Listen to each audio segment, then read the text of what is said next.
Yes, I'm a bit tired because I've got to. You shouldn't be saying that before you're doing a podcast, doing an because entertainment people are thinking thing. that you come G'd up, you're ready to go, you're all excited, and now you're giving a message of tiredness. I've got to do a sleepover study thing for my snoring tonight at the hospital. Whether you are have got sleep apnea. Which means that you just die for a second or so. Apparently. You go down and then you sort of snap back to life.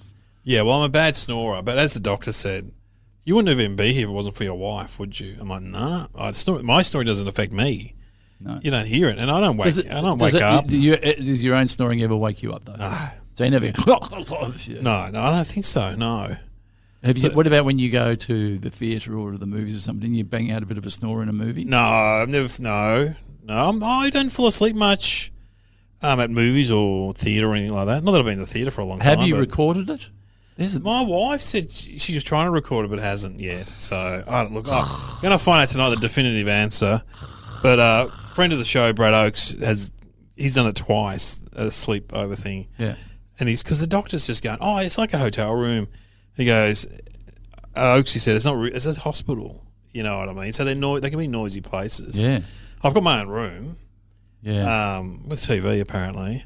But so I've been trying to stay awake. Normally I would have a nap. So what you're doing the smart thing. Like a friend of mine, when he flies international, he doesn't sleep the night before because he knows when he gets on the plane. Fall asleep. Yeah. Having said that, he's up the pointy end, so it's pretty easy to sleep up the pointy end, as we all know. Oh yeah, the pointy end. Yeah, much easier than the end. Left. Yeah. I'd been down by the toilets. Yeah.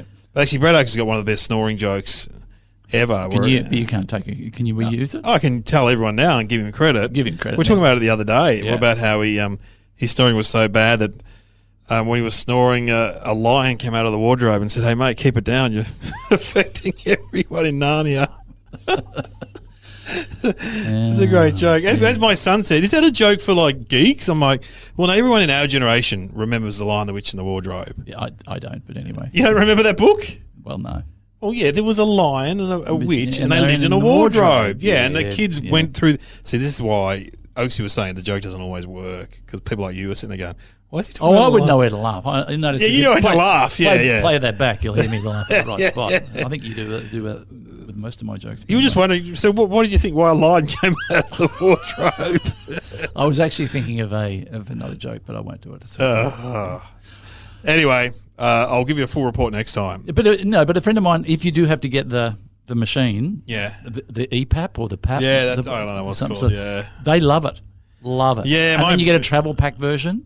Oh wow! And so you put in a little suitcase. I mean, if you go and do gigs on the road, you're going to have to take your little CPAP case. Well, yeah, I mean, you have to share a room. You'll have to set it up. I never share a room. Well, you'll be fine then. Yeah.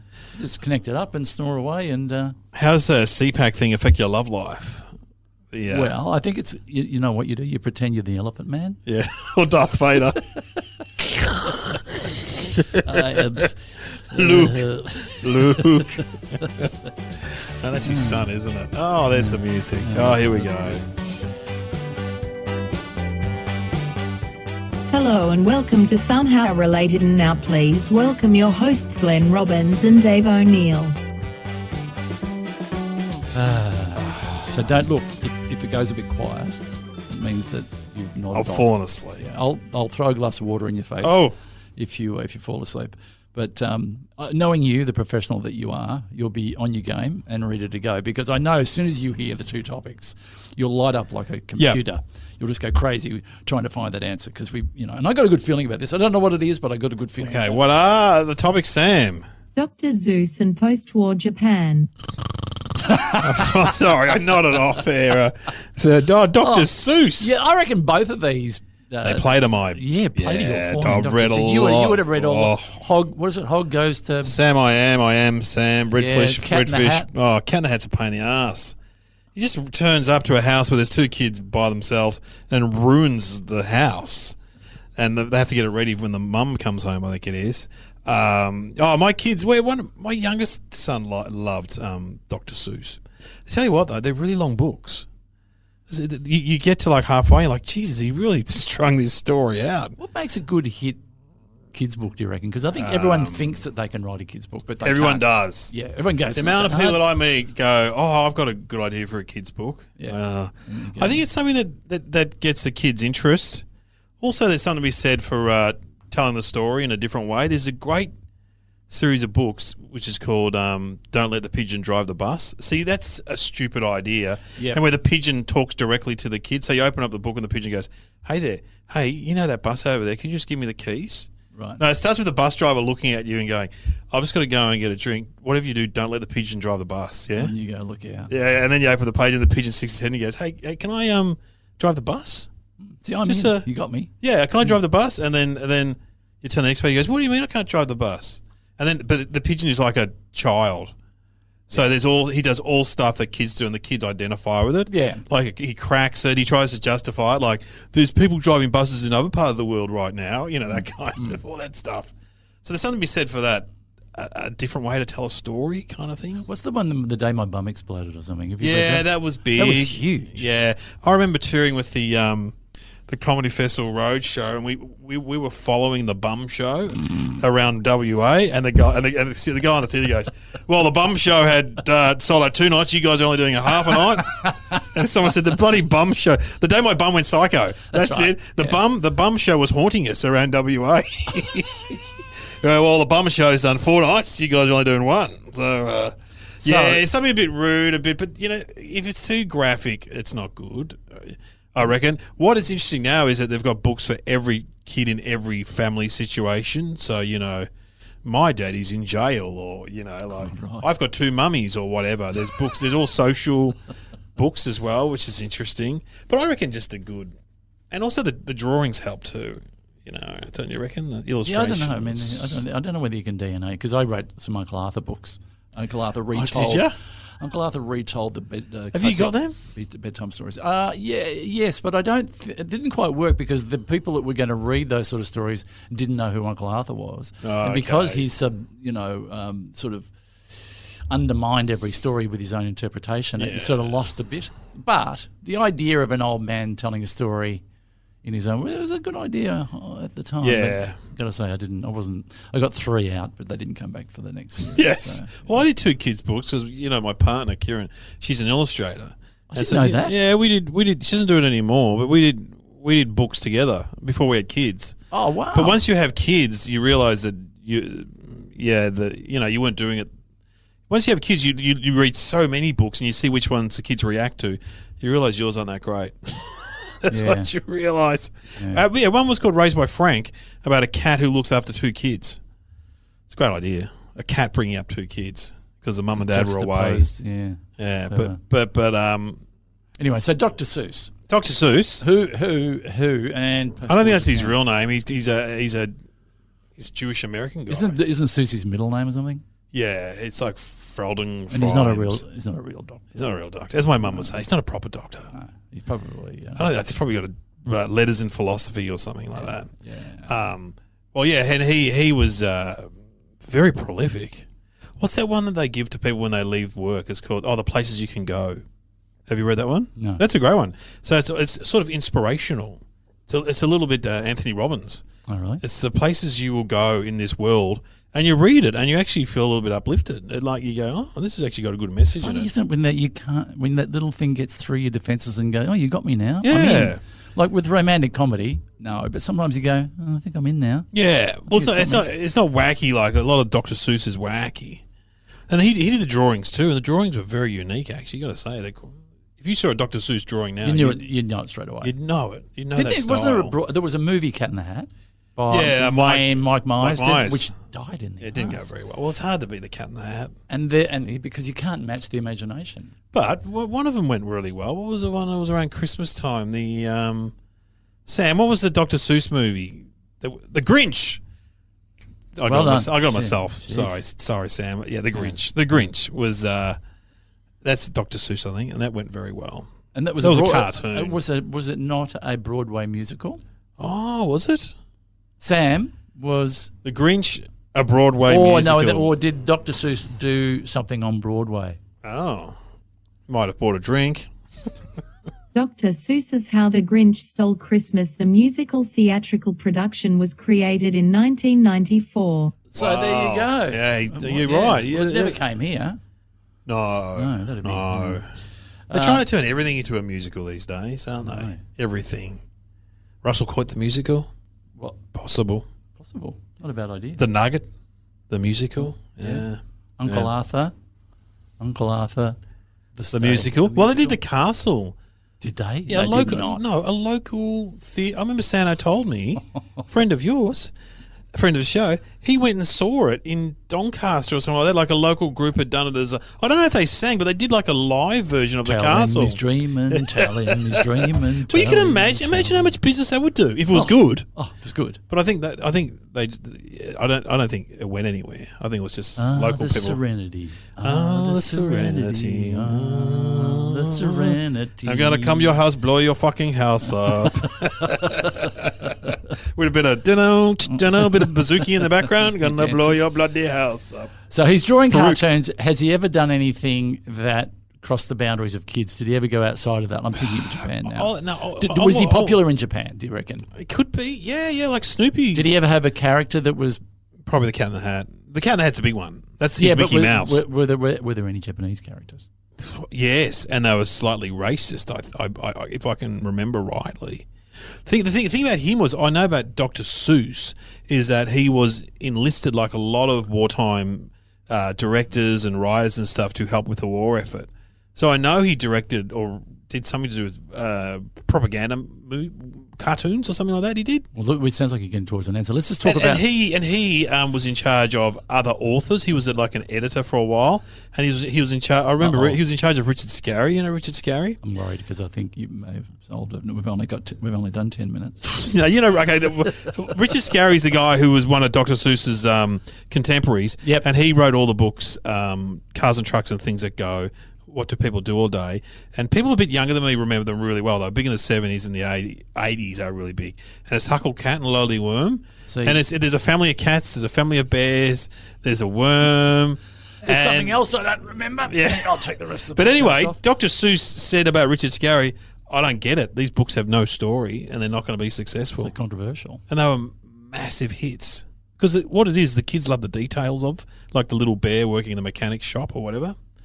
Oh, Dr. Seuss, a bit bitchy about other people's writing. Let's talk about Japan for a minute because I reckon I've been to Japan. Again, why are we always talking about places that I've been? But when was post-war Japan? 45, 46? 45, 46. When did it go to? 50, early 50s? Oh, God knows. Is it still, I mean, obviously, at some point, I think they gave it up in 52, 53. Oh, the Americans left. It's weird, isn't it? Yeah, okay, we won the war. We get to have your place. We can come over. It's like, you get left a beach house. I know, you lose the war and then you get people moving in. Yeah. Like, Jesus Christ.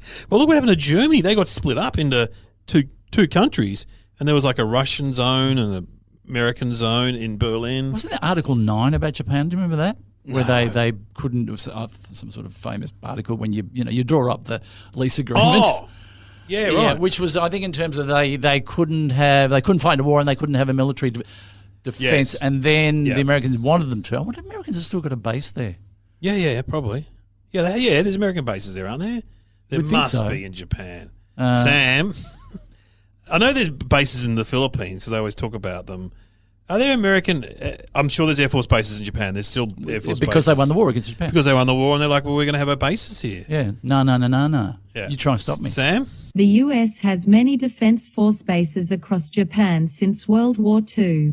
Japan is also strategically important to the United States, being a close ally that it is right next to Russia and China. Having defense force bases around the world helps the U.S. project its military power. Political Sam, it's taking sides there, I think Sam. she's crossing the line a little bit there. Not just information, but a little bit of attitude and opinion.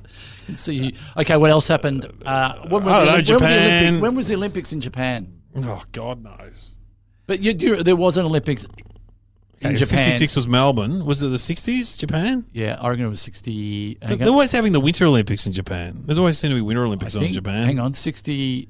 Was it 57 here in Australia? 57, 56. Yeah. So it would mean it was 60. Might have been 60. It might have been 64. Munich was 70s, wasn't it? Look. Because I'm thinking of the like the Suess could have done where the logo, the logo, the mascot, which is not. but It's a bit late. Yeah. Well, 60s, no, but Dr. Seuss, but post-war Japan is kind of like the first couple of years. Tokyo Summer Olympics 1964, and the Olympics will be held there again in 2020. Wow. 64 and Thanks, 2020. What else did they have? When did Toyota start? Toyota's Japanese, isn't it? Yeah. When did they start building cars? No, they would have started building cars. They could have been pre-war. Yeah, when did they start building Toyota? Because they could. Remember when Japan? Remember when everything was made in Japan? Yeah, now everything's made in China. But in the 70s and the 80s, it was a bit of a joke, wasn't it? Made in Japan. Made in Japan. Yeah, but now it's kind of like a gesture of indication of quality. Quality. That's right. Because I've got a bass guitar, and the guy said, which I bought in the 80s, and people used to say, "Oh, that's Jap crap," and now the guy, when I got it fixed up recently, he goes, "No, this is really good because it was made in Japan in a factory." So. Toyota Motor Company was founded in August 1937, but its founder had an industrial history stretching back to the 20s. Yeah, before the war. Because didn't we have a thing where Chupa Chups, Salvador Dali designed? Yeah, the packet. Yeah. You reckon Dr. Seuss has designed I think Dr. Seuss invented sushi. Maybe. How funny is sushi though? Seriously, who would have predicted that? Like. You could go to a suburban shopping mall in, say, Adelaide or even in Broken Hill or wherever, and you can get sushi. Yeah. You try that. But you're telling someone that even 20 years ago? Yeah. Hey, mate, in 20 years' time, you can get sushi in any shopping centre. No. What? People eating sushi? Yep. But they put the most ridiculous thing. They put, like, fried calamari and... Yeah, it's just like... They're doing that they're not doing that in Japan. I know, I've been to Japan and I can't remember. I didn't see hardly any sushi. Did they have rolls? Did they have? I didn't see any. Yeah, a little bit, but that might just be for the tourists. It's funny, isn't it? There's a lot of fish. I remember there's a lot of fish in Japan. There's a fair bit of crumb chicken on offer, but the food was a lot of rice. A friend of mine said he went to Japan. This is a little unsavoury, and he said on public transport, they're all on their phones looking at the porno. Yeah. I went there before mobile phones. All I can remember is that we got the train from the airport to the hotel, and the airport's quite far away in Tokyo. It's like at least a 40-minute train ride. Well, it used to be. And a guy in a Mickey Mouse T-shirt who was drunk started urinating against the door, and this guy got up and just told him off like he was telling off a child. And the guy was really shameful. And our friend who lived in Japan said the only reason he told him off was because you guys were there and was witnessing. But Japan's a great place. You should go there. Oh no, I'd like to go. It's very polite. They're very polite. It's a very interesting place. Well, they've got Disney World there, so haven't they? Yeah, they've got Disney It's World. worth it for that. It's good. It's one of those joints where you just walk around and go, "Oh my god, what? Oh, there's a giant peanut on the building. What's going on there?" I believe it's very expensive though. Oh, it wasn't that expensive. It is now, I think. Oh, okay. Yeah, I went a while ago. Look, I think you were heading down a pretty good road. Should we have some? What sort of music do you want? Japanese, traditional Japanese. Not sushi shop Japanese. We want not karaoke. Not karaoke. The local sushi shop, which I go to a lot. I'm trying to stop going there because I think rice. My dietitian Husey has told me, "Don't have rice every day, you idiot." Apparently, I can't have a sushi roll every day. Anyway, it's not good for you. All the guys are the Chinese that work there. They're not Japanese. But the guy said people still come in and speak Japanese to him. Like all the people go, konnichiwa. And then he goes, no, I'm Chinese. I'm not Japanese. You know those weird shows they do in Japan where they game shows. They torture people. Yeah. And I've got to admit, I did see one the other day that made me laugh. And it was a Japanese karaoke show where the guy, they did it, you could see the top half of the guy, but there was a curtain in front of him, and there'd be a girl there who I assume was his girlfriend, dressed in a nurse's uniform, and she was masturbating him, but he had to sing karaoke at the same time. What channel were you on? Were you on a train in Tokyo looking at this on your phone? It's true. But don't believe me. Look up. I don't know what it was called. It's a very odd society. They're very restrained. Yeah. But there's also this very dark underside in Japan. But it is quite funny. Do you read that fact? There's this whole... Singing like this. Oh, no. There's a whole... Twice, there's a whole... three times a lady. There's a whole strata of Japanese young men that are shut-ins. There's like 40,000 or some amazing figure where they've just given up on life and they just stay indoors. They don't go outside. Yeah. I think they might be playing computer games. Yeah, that's a bit like me. That's what I do. Yeah, you're singing karaoke? All right, let's have some Japanese music. Here we go. Here we go.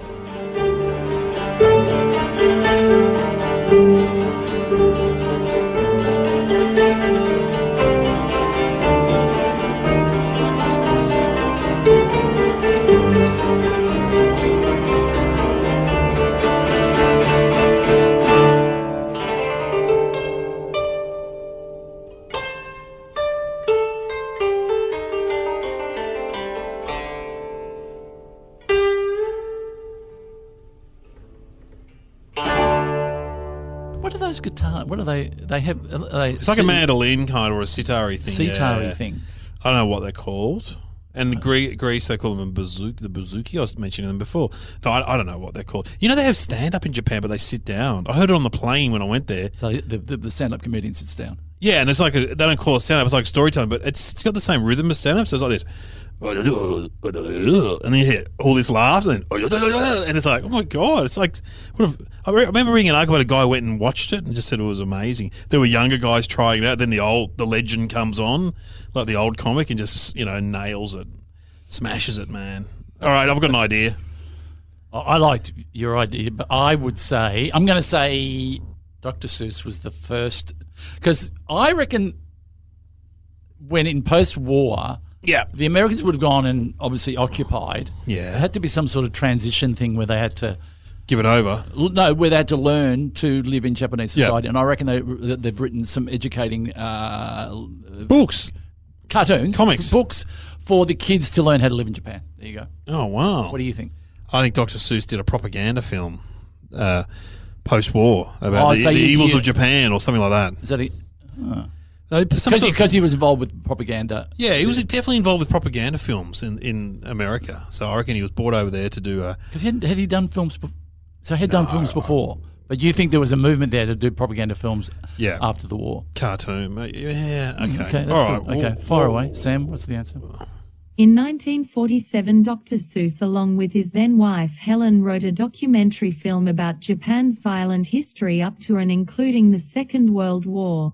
The film, called Designed for Death, was put together from confiscated newsreels and propaganda vision with a narrator speaking over the top. It was based on a U.S. Army film called Our Job in Japan that was released immediately after the Second World War ended. Designed for Death won an Academy Award in 1948 for Best Documentary Picture. Even during the war, Dr. Seuss was also publishing his own anti-Japanese propaganda cartoons in a New York newspaper. Dr. Seuss left his characters and work to his second wife Audrey when he died in 1991. After the Cat in the Hat film starring Mike Myers flopped in 2003, Audrey Seuss's second wife said she will never again allow Hollywood to portray Seuss characters in live action.